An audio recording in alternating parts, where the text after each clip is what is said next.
안녕하세요, 김상사입니다. 망해버린 부사관 임관 현황. 부사관 학교에서 올해 초임 부사관 668명이 임관한다? 이 얘기를 한번 해볼게요. 물론 668명보다 조금 더 임관을 하긴 하는데 지금까지 668명 최대치예요. 2024년 부사관 학교에서 임관한 임관식 사진이에요. 1기, 2기, 3기, 그리고 4기 입교식 사진이에요. 물론 5기가 아직 남아있긴 하지만 지금 1기부터 4기까지 종합해보면 총 668명이 입교를 했다.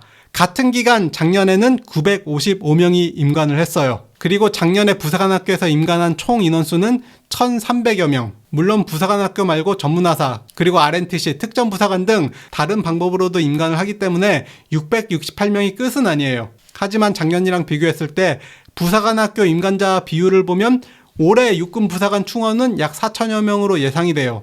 하지만 전역자가 얼마이냐? 작년에 9,481명. 이것도 중장비 복무 제대자죠. 올해는 10,000명을 넘길 거예요.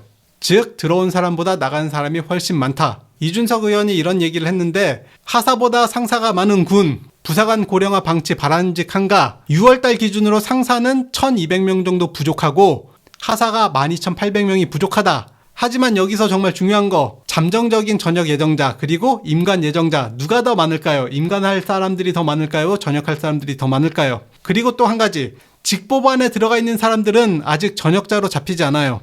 그리고 전역을 준비하기 위해 육아휴직을 하고 있는 사람은 전역자가 아니죠.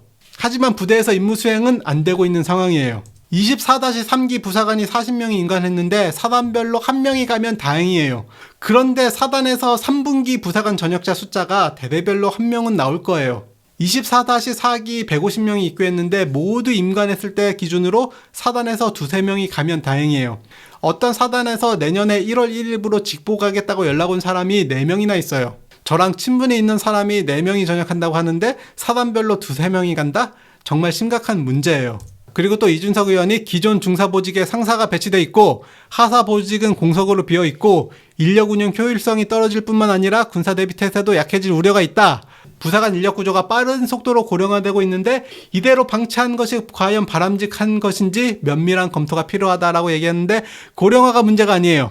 지금 06군번부터 연금 수령 조건이 되면 탈출하는 속도가 문제예요. 전역자가 증가하면 남는 인원들의 피로도가 증가해요. 근무도 더 많이 서야 되고 임무가 집중되는데 그러면 전역하는 사람들이 더 늘어날 거고 전역한 사람들이 전역하면 더 괜찮게 산다라는 얘기를 더 많이 하기 시작하면 이 전역하는 속도는 더 빨라질 거예요. 하사만 1,200명이 부족하다. 하지만 여기서 한 가지 더 문제. 2023년 후반기에 편제를 급격히 바꾸면서 하사 편제를 병사로 바꾼 게 상당히 많아요. 만약에 2023년 전반기 편제로 하면 1,200명이 부족한 게 아니라 그것보다 훨씬 더 많은 인원이 부족해진 상황이에요. 면밀한 검토가 필요한 게 아니라 즉각적인 행동이 있어야 되는 상황이에요.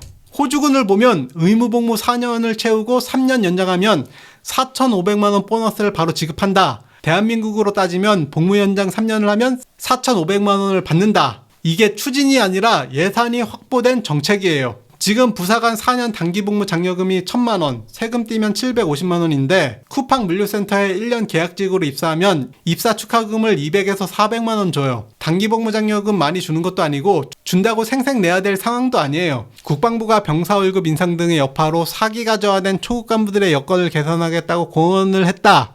근데 여기서 나오는 게 단기복무 장려금, 처우 개선이랑 단기복무 장려금이 연관이 있나요? 처우 개선에는 월급, 복무환경, 주거환경, 행정간소화, 교육훈련 개선 이런 데 예산이 쏟아져야 되는데 단기복무 장려금을 올리겠다는 건 일단 임관을 시키고 그 뒤로 알아서 해라, 나 몰라라 하겠다라는 것밖에 안 되죠. 간부 지원율이 계속 하락하고 있는 상황에서 국정과제로 병사 봉급 인상을 추진함에 따라 간부 확보 여건이 더욱 어려워져서 단기복무 장려금의 인상이 꼭 필요하다고 밝혔지만 결국에 안 됐어요. 그리고 올해 예산안을 보면 예산안이 3.6% 늘었다고 했는데 여기서 문제, 병사 월급을 25만 원 올린 거랑 내일 준비적금을 55만 원까지 늘린 거에 비용이 많이 들었고 문제는 각종 장비 획득 비용은 올해보다 확 줄었어요. 거기에 장비 운영 취사 난방비 등 연료 확보 비용도 줄었고 물자 확보 비용도 모두가 줄었어요. 즉 국방비가 늘어난 건 병사 월급을 올리기 위해서 병사의 복지를 위해서만 늘렸지 국방력을 위해서 늘린 게 아니라는 얘기예요. 정치적 논리대로 표가 되는 장병들을 위한 예산안이지 군대와 국가를 위한 예산안은 아니다. 부사관이 무너지고 있는데 전쟁 준비가 과연 될까요? 장비 관리, 장비 운영, 전투원은 부사관이 주축이 되는데 부사관이 다 무너지고 있는 상황이에요. 국방부에서 심각성을 느꼈다면, 국가와 군대를 위한다면 국민적 공감대를 만들면 돼요.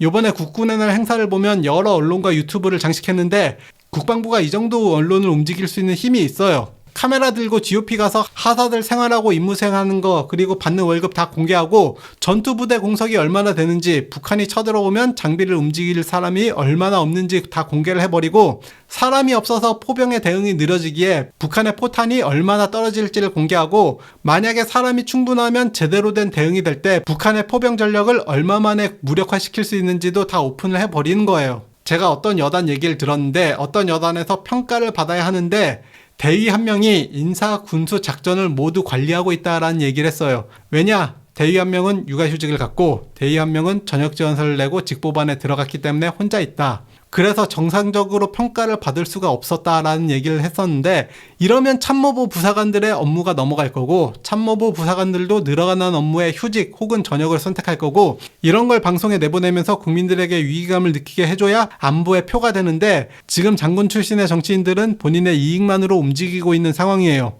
과거 사례를 보면 비탈길 못 오르는 깡통 전차, M48 전차 얘긴데, 재원상 시속 50km, 60km로 달릴 수 있는 전차가 실제로는 시속 20km밖에 달리지 못한다. 그리고 포탑 회전 속도도 느려서 적절하게 대응을 하지 못한다.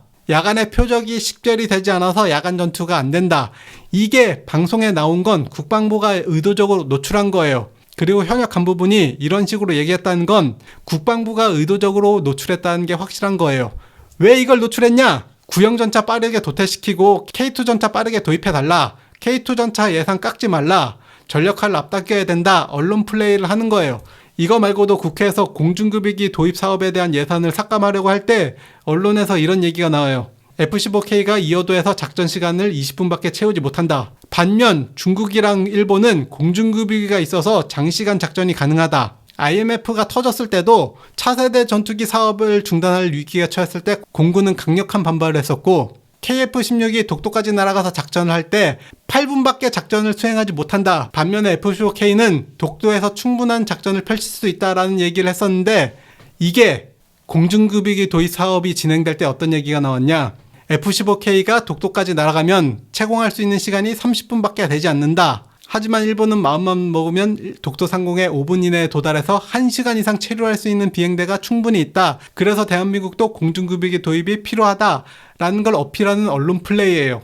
지금 국방부가 필요한 게 이런 현실을 알릴 수 있는 언론 플레이가 필요한데 오히려 정반대되는 언론 플레이를 하고 있어요. 추가로 녹음하자면 요즘에 뉴스에 무전기 얘기가 자꾸 나와요. 처음에는 소부대 무전기가 나왔다가 그 다음에는 중대급 이상의 전술 무전기가 계속 나오는데, 이게 올해 통신장비 도입 예산이 깎여가지고 이 얘기를 계속 흘리는 거예요. 언론 플레이를 하고 있는 거고, 국방부가 언론 플레이를 할 수 있고 이 정도 능력이 아직 있다라는 걸 반증하는 거예요. 장군 출신의 장관, 차관, 국회의원들, 차라리 국방위에 들어오지 말고 다른 데 가세요. 장군 출신이 아닌 유용훈 의원님을 보면 군대를 위해서 여러 가지 조사를 하고 여러 가지 법안을 발의하고 여러 가지 활동들을 하고 계세요. 강선우 의원 뭐 하고 있냐? 그냥 여당의 개가 돼서 야당을 물어뜯기 바빠요. 군대에 대한 얘기를 하진 않고 있어요. 군대에 대한 얘기를 하면 정말 뻔한 얘기. AI 과학기술 강군 육성을 위해서. 강선우 의원님은 AI를 활용하고 계신가요? AI를 어떻게 활용하는지 알고는 있나요? 김병주 의원도 군대 관련된 기사가 없어요. 육군 대장 출신인데. 임종득 의원 국방위에서 뭘 하는지 잘 모르겠어요. 자, 한기호 의원 솔직히 이제는 떠나가야 할 세대예요. 현 시대에 맞지 않는 사람이다. 만약에 다음 선거에도 나온다면 국방위에 오지 말고 다른 상임위 활동을 해라. 국방위에선 고이다 못해 썩은 물이다. 부사관이 수적으로 질적으로 무너진 군대는 전쟁이 불가능한 군대예요. 이를 복구하기 위한 시간과 비용은 상상을 초월할 것이고, 혹은 유사시에 그 피해를 국민들이 그대로 받아들여야 돼요. 역사적으로 봐도 그 국민들이 그 피해를 다 받았었어요. 여기까지 시청해주셔서 감사합니다.